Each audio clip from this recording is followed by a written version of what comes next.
ସାଙ୍ଗମାନେ ଏବେ ଆମେ ଶାଗ ତୋଳିବା। ଆଜି ଲଞ୍ଚ ପାଇଁ ଶାଗ ପ୍ରିପାରେସନ୍ କରିବା। ସେଥିପାଇଁ ବାଡ଼ିରେ ଥିବା ଦେଶୀ ଶାଗ ୱିଦାଉଟ୍ ସାର ୱିଦାଉଟ୍ କେମିକାଲରେ ଆମ ଶାଗ ହେଇଛି। এই ଶାଗ ହିଁ ଆମ ଆଖି ପାଇଁ ବହୁତ ହିଁ ଭଲ। ୱିଦାଉଟ୍ ସାରରେ ହେଇଛି ତ ଡେଫିନେଟଲି ଶାଗ ବହୁତ ହିଁ ଭଲ। ତ ଆପଣ ବି ଶାଗ ଖାଆନ୍ତୁ। ଆଉ ଶାଗର ବହୁତ ହିଁ ବେନିଫିଟ୍, ସ୍ପେଶାଲି ଆଖି ପାଇଁ। ଆଉ ସ୍ପେଶାଲି ୱିଣ୍ଟର ସିଜନ୍ରେ ହିଁ ଏ ରେଡ଼୍ ଶାଗ ମିଳିଥାଏ। ଏ ଶାଗର ନାମ କ'ଣ ମୋତେ କମେଣ୍ଟ କରି ପ୍ଲିଜ୍ ସାଙ୍ଗମାନେ କହିବେ।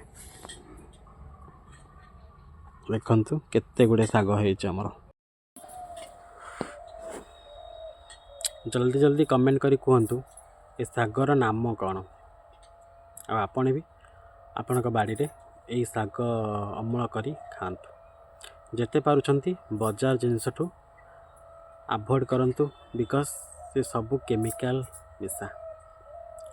Stay safe.